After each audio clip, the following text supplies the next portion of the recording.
Good morning, students. I will begin this class with a question. Why do we need to consume plenty of water when you are having your food?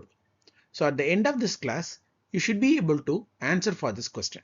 Today's class is on enzymology. In this class, you are going to learn the definition for enzyme, classifications of enzyme, and properties of enzyme. We will start with the definition. Let's take a chemical reaction in which A is a substrate and B is a substrate. So in this chemical reaction, A and B will combine to form a product. And let's assume for this reaction to occur, we need 1 hour. In the presence of enzyme, the same reaction will take place within fractions of second. Okay, so in the presence of enzyme, the A and B will get attached to the enzyme and it will get converted to form a product, and this product will be released. So what is the action of enzyme? Enzyme is going to fasten the rate of the reaction. So they are catalyst. Okay, and these enzymes are produced in our body, so they are called as biocatalysts. Okay, so the first point, important point in definition is enzymes are biocatalysts. They are very specific in their action. They are specific in their action means, for example, this enzyme will react only with this two particular substrate. It will not react with any other substrate. That is, it will not convert any other substrate to product. Okay, so they are very specific in their action.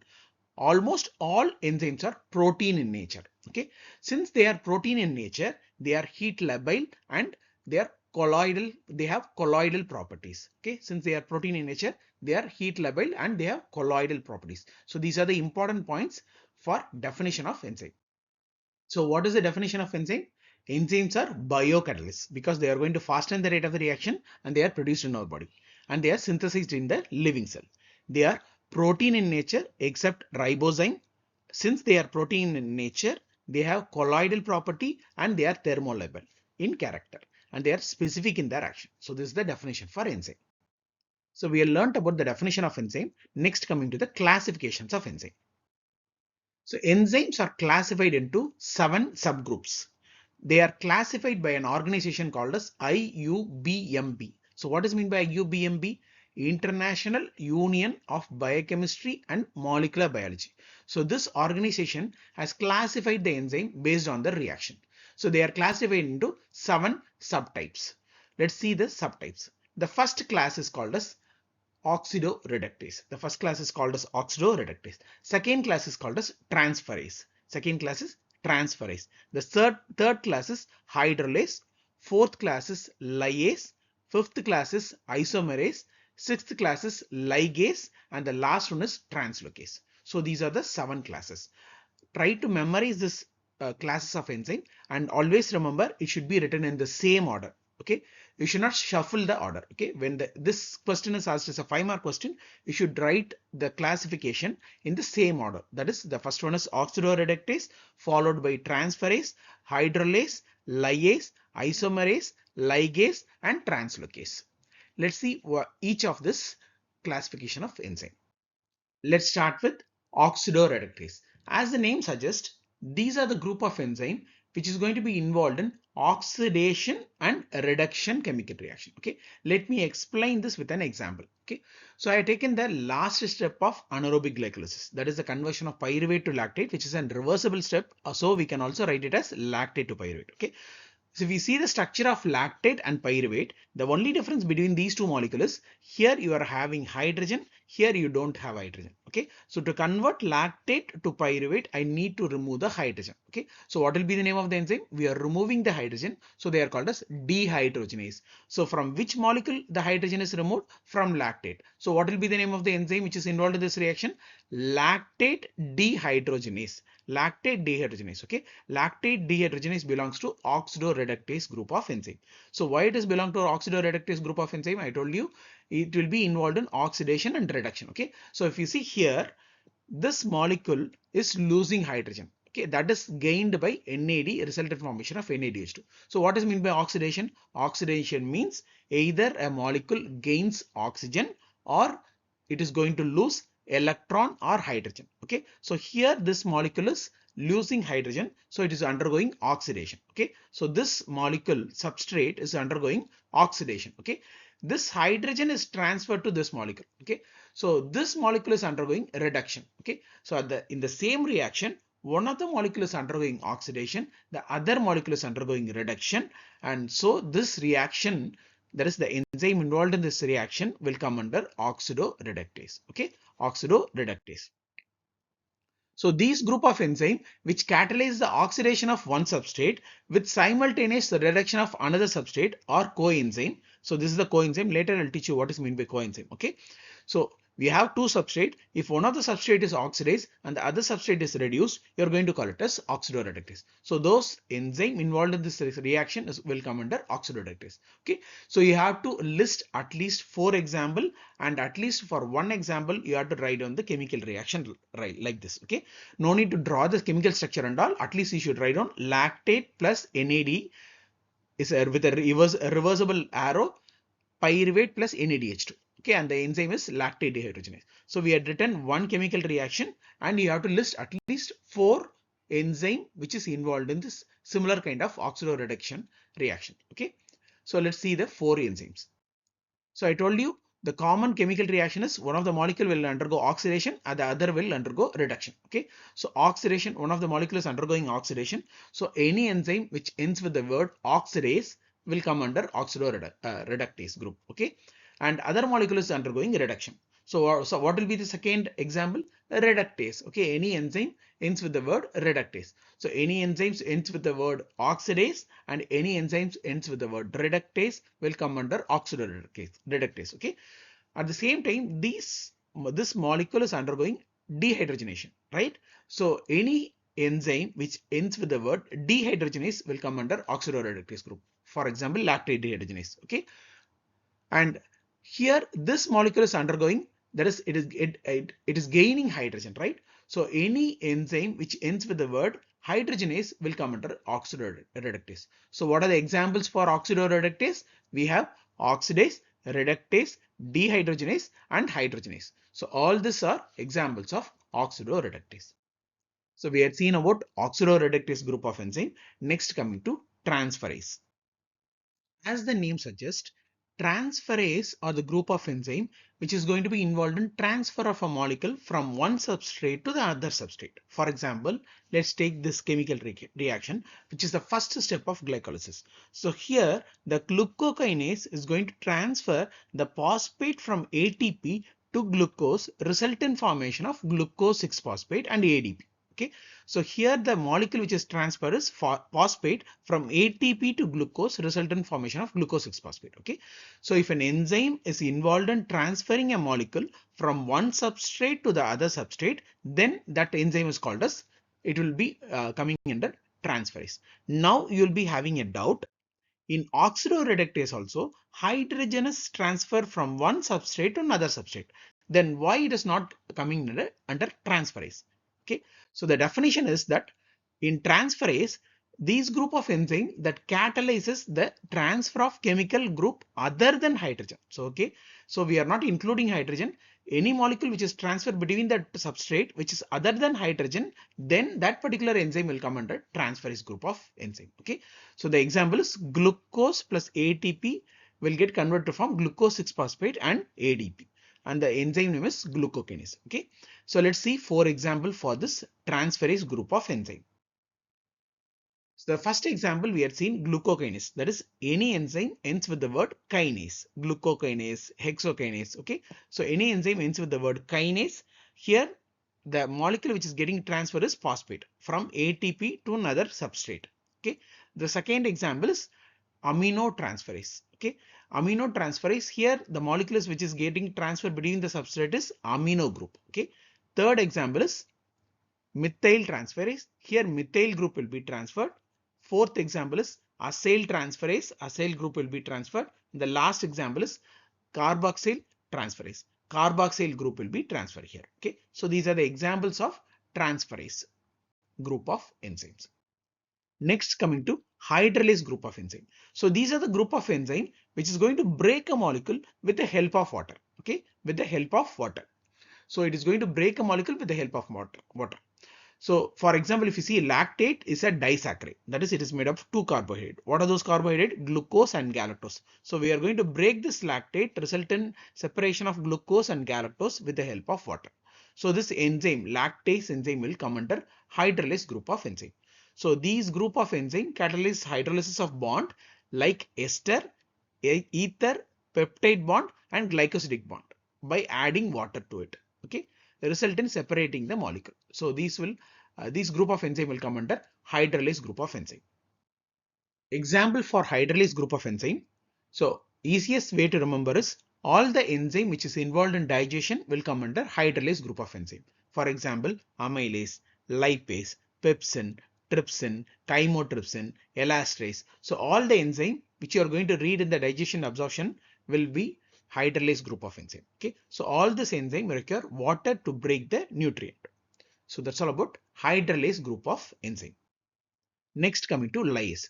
So in case of hydrolase, we have broken a molecule with the help of water. Okay. So if an enzyme breaks a molecule without the help of water, then it will come under lyase. Okay. So without the help of water means it will come under lyase. With the help of water, it will come under hydrolase. Okay. So here the pyruvate will be broken by pyruvate decarboxylase. That is, we are going to remove this COO, result in separation of and release of carbon dioxide, and the remaining molecule will become acetaldehyde. So two molecules are produced. Okay, and the substrate is broken down with an enzyme with this enzyme. So this enzyme will come under lyase group. Okay, so if you use water to break a substrate, then it is called as hydrolase. And if the enzyme does not use the water to break the substrate, it will come under lyase. So the examples are decarboxylase, dehydratase, lyase, synthase. Okay, synthase. So these group of enzyme break ligand without adding water. Okay, so which bond it is going to break? The bond between carbon-carbon, carbon-sulfur and carbon-nitrogen. The fifth class of enzyme classification is isomerase. So first you should know what is meant by isomer. Okay, so if you see these two molecules, so this is the structure of glyceraldehyde 3-phosphate and this is the structure of dihydroxyacetone phosphate. Okay, so if you try to count the number of carbon, hydrogen, nitrogen and oxygen in this, okay, it will be equal. That is, the molecular formula will be equal. Here you are having 3 carbon, here also you are having 3 carbon, here you are having 1 2 3 4 5 hydrogen, here also you are having 3 4 5 hydrogen. Okay, 1 2 that is 3 4 5 6 oxygen, here also 6. So everything will be same. Okay, but the structure of this molecule will be different. Okay, so if you are having two molecule with same molecular formula but with different structural formula, then you are going to call it as isomer. Okay, so to convert one isomeric form to another isomeric form, the enzyme involved in this reaction is called as isomerase. Okay, for example, to convert these two, the enzyme involved in this reaction is phosphotriose isomerase. Okay, so this enzyme belongs to isomerase group of enzyme. So this step where you had seen, it will come under glycolysis, right? That is fructose 1,6 bisphosphate will get split to form glyceraldehyde 3-phosphate and dihydroxyacetone phosphate, which can be interconverted by using the enzyme isomerase. So these group of enzyme convert one isomer to other isomer. Okay, so the examples are racemase, epimerase, isomerase and mutase, and we have written the one chemical reaction example. Next, coming to ligases group of enzyme. Okay, so when you will categorize an enzyme under ligases group of classification, so when it combine two substrate to form a product. Okay, here the enzyme is combining two substrate, that is, this pyruvate carboxylase is combining carbon dioxide and pyruvate to form oxaloacetate. Okay, so when you combine two molecules, you need energy. Okay, so all ligases require ATP. Okay, all ligases require ATP. So ligase is the group of enzyme which is going to combine two substrate, result in formation of product which require ATP. The examples are carboxylase, synthetase. Okay, always remember, synthetase will come under ligase, synthase will come under lyase. Okay, synthase is a lyase, synthetase is a ligase. Synthetase require ATP, synthase does not require ATP. Okay, so that's all about ligases group of enzyme. Coming to the last class of enzyme classification, that is translocase, that is class 7. So these are the group of enzyme which is involved in transfer of molecule across the cell membrane. For example, let's take electron transport chain. Electron transport chain occur in mitochondria. Mitochondria has an outer membrane and an inner membrane, right? So it has an outer membrane. So this is the outer membrane and it has an inner membrane. So in the inner membrane, we have several proteins, which is called as complexes. So this is complex 1, 2, 3, 4, and 5. Okay. So in electron transport chain, that is during electron transport chain, electrons will be transferred from NADH and FADH to complex 1 and 2. Okay. And this electron will flow through complex 3 and 4. This is what happens in electron transport chain. Okay. Electron will be transferred from NADH and FADH through complexes and it will reach the complex 4. So during this reaction, hydrogen will be pumped into the intermembrane space. Okay. So now you are having a lot of hydrogen in the intermembrane space, but you are having less concentration of hydrogen in the matrix side. So this is within the mitochondria. Okay. So we need to transfer this hydrogen. The problem is this inner membrane is impermeable to hydrogen. And also these complex 1, 2, and 3, and 4 can able to transfer the hydrogen only in this direction. Okay, that is from matrix into the intermembrane space. It cannot transfer the hydrogen from the intermembrane space to the matrix. Okay, so the only possibility for the hydrogen to move into the matrix is through this complex 5. So this complex 5 is involved in transfer of molecule, which result in production of ATP. So this will come under translocase, which is an ATP synthase. Okay, so ATP synthase is a complex 5 which will come under translocase. So translocase are the group of enzyme which is involved in movement of ions across the membrane. Okay, example ATP synthase. Okay, NADH dehydrogenase. There are a lot of translocases. So these are the 7 classifications of enzyme. So to summarize IUBM system of classifications of enzyme, there are totally 7 classes. The class 1 is oxidoreductase, class 2 is transferase, class 3 is hydrolase, class 4 is lyase, class 5 is isomerase, class 6 is ligase, and the last one is translocase. So these are the classification and we should write in the same order. So we have seen about the classifications of enzyme. Next coming to the properties of enzyme. In the definition of enzyme, I told you the enzyme fasten the rate of the reaction. Okay, that's the first property. Okay, and they are most of them are protein in nature. That's the second property. Since they are protein in nature, I told you they are thermolabile and they have colloidal property, colloidal characteristics. Okay, since they are protein nature, when you heat these proteins or when you add an acid to this protein, it will get precipitated. Okay, since they are protein, they are water soluble. Okay, they are water soluble. These are the first 6 properties of enzymes. Okay, and in the definition I told you they are very specific in their action and they are well regulated. Okay, and they are well regulated. The 9th point is we are going to learn little bit in detail about parts of enzyme, and the 10th point we are going to learn about active site. Okay, let's see little bit in detail about parts of enzyme and active sites. Enzymes can be simple or complex. So what is a simple enzyme? Simple enzyme is the one which has only protein part. And complex enzyme is the one which has a protein part and a non-protein part.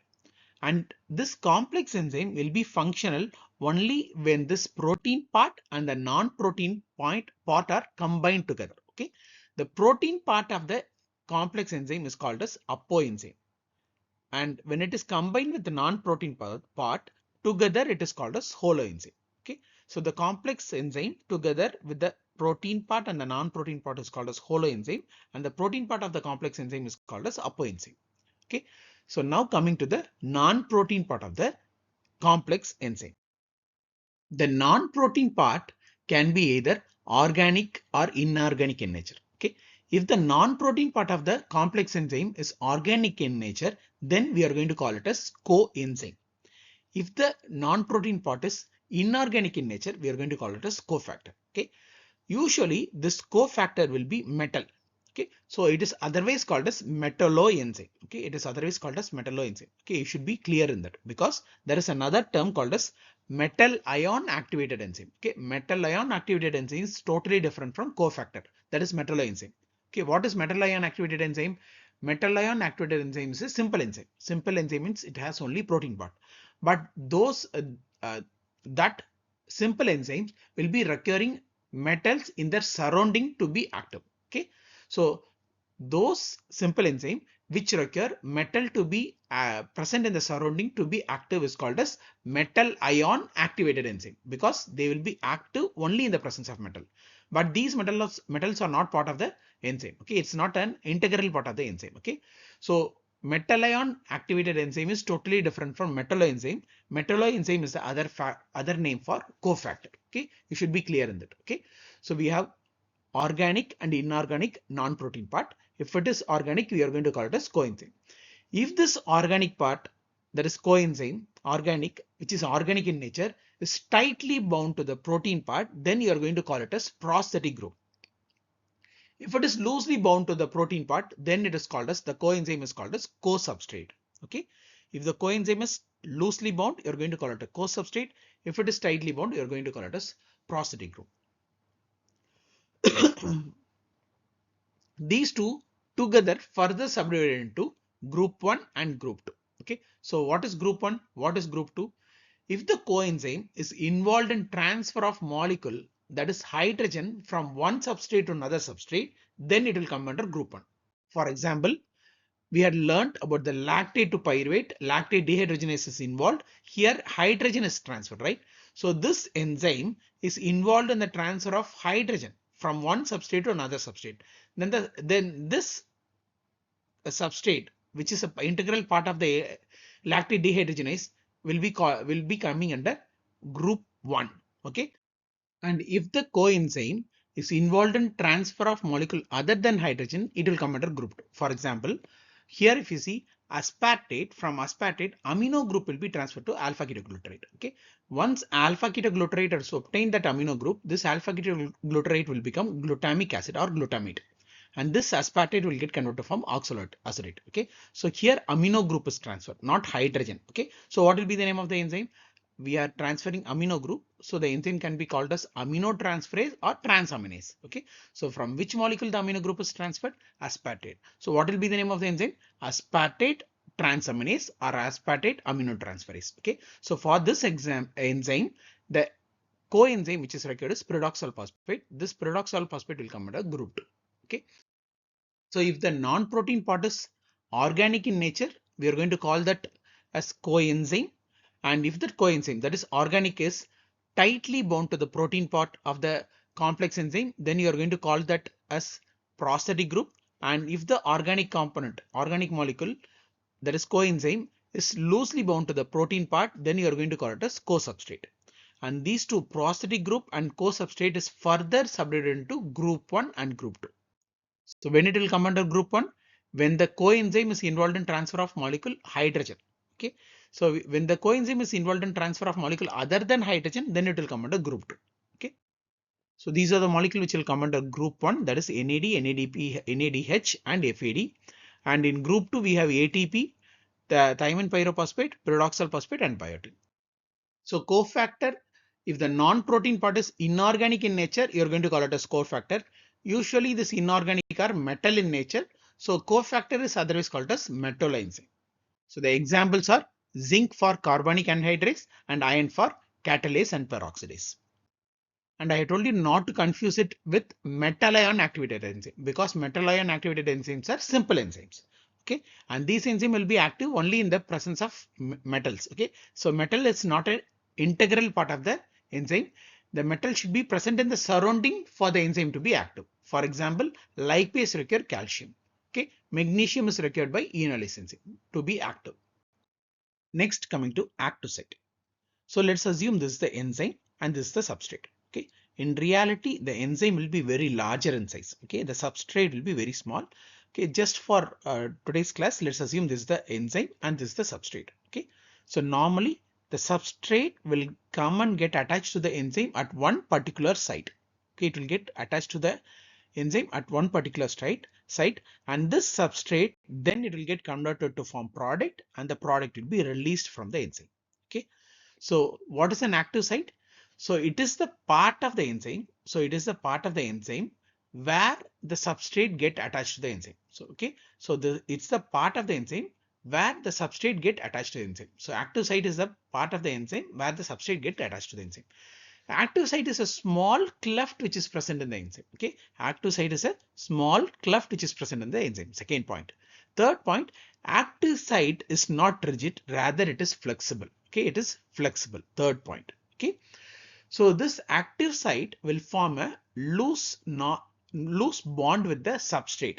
Okay, so that once the substrate get converted to form product, the bond can be broken down and it can be released. That is, the product can be released. Okay, so it will form a weak bond with the, that is, the active site of the enzyme will form a weak bond with the substrate. Okay, this active site is made up of basic amino acid and acidic amino acid. Okay, it's mainly made up of basic amino acid and acidic amino acid, and also it contains serine and cysteine. Okay, so these are the different amino acid. Okay, this enzyme is a protein.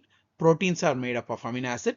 Okay, this acidic, basic, serine, cysteine are amino acids. Okay, so if you combine multiple amino acid, you will get a polypeptide chain. And if in a polypeptide chain, if you have more than 50 amino acid in a polypeptide chain, you are going to call it as a protein. Okay, so this is a protein. Enzyme is a protein. Okay, so if you think, since enzyme is a protein, this active site will be made up of a linear polypeptide chain. It's not like that. Rather, the active site is made up of amino acid, which is from different part of a linear sequence. It will be like this. Okay, that is, the linear sequence will form multiple loops like this, and this amino acid is going to, there is amino acid from different part of the linear sequence is going to form the active site. Okay, and here the substrate will get attached to the enzyme, result in formation of enzyme substrate complex. Then the substrate will get converted to form product, and the product will be released. Okay, so what we had learnt about the active site? Active site is a small part present in the enzyme where the substrate will get attached to. Okay, so this active site is a small cleft which is present in the enzyme. Okay, it is not rigid, it is rather flexible. Okay, and it is made up of amino acid from different linear sequence. It's not a continuous polypeptide chain. Okay, it's from different linear sequence. Okay, and this active site will form a weak non-covalent bond with the substrate, so that the substrate, once it will become product, it can be released. That is, the bond can be broken down. The active site is mainly made up of basic amino acid, acidic amino acid, serine and cysteine. Okay, the active site is mainly made up of basic, acidic amino acid, serine and cysteine. Okay, so the substrate will get attached to the active site of the enzyme, result in formation of enzyme substrate complex. Okay, then the substrate will get converted to form product, and the product will be released from the enzyme. Okay, so these are the important points related to active site. So we had seen about the definition of enzyme, classification, that is IUBMB system of classification of enzyme, and properties of enzyme. Okay, that's all about today's class. Thank you.